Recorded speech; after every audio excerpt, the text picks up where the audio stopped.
Hey gang, so some big scary tax changes coming out of Washington, or at least they've been proposed. We'll chat about that next.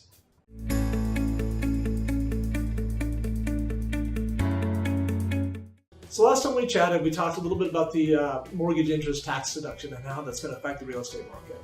Well, today I want to talk about a couple other things then in the proposed tax bill that will also affect the real estate market, I think in a fairly significant way.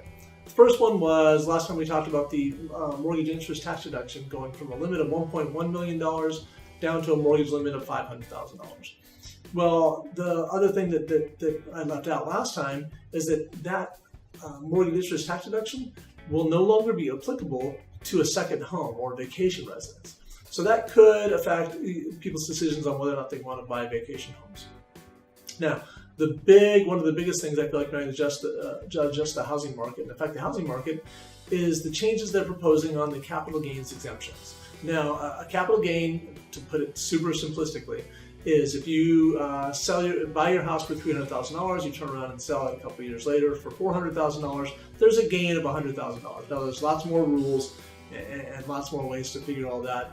But so you should talk to your CPA if you really want a more specific answer to that. So that's the gain. Now, currently, the way the law reads, if you lived in your house 2 out of the last 5 years, you don't actually have to claim that as income. You get to claim an exemption on up to $250,000 in gains. Well, they're talking about keeping that same $250,000 cap or $500,000 for a married couple in terms of a gain.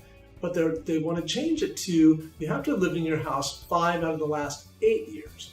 Now, obviously, if someone has lived in their house 3 years and they want to go ahead and turn around and sell, and because they've realized a bunch of gains and they want to use that money to move up, that could affect some people's decision on whether or not they want to move. It also could mean that we have a rush of people going to sell right now because obviously that would mean that if the changes haven't taken effect yet, then obviously you would still get to claim the same exemptions. So that's how it could affect the real estate market. If you've got any questions, or I can drill down a little bit further. Obviously, like I said, that's a pretty simplistic way of looking at everything.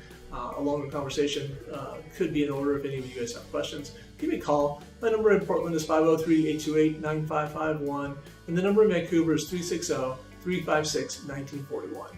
Thanks, and have a great day.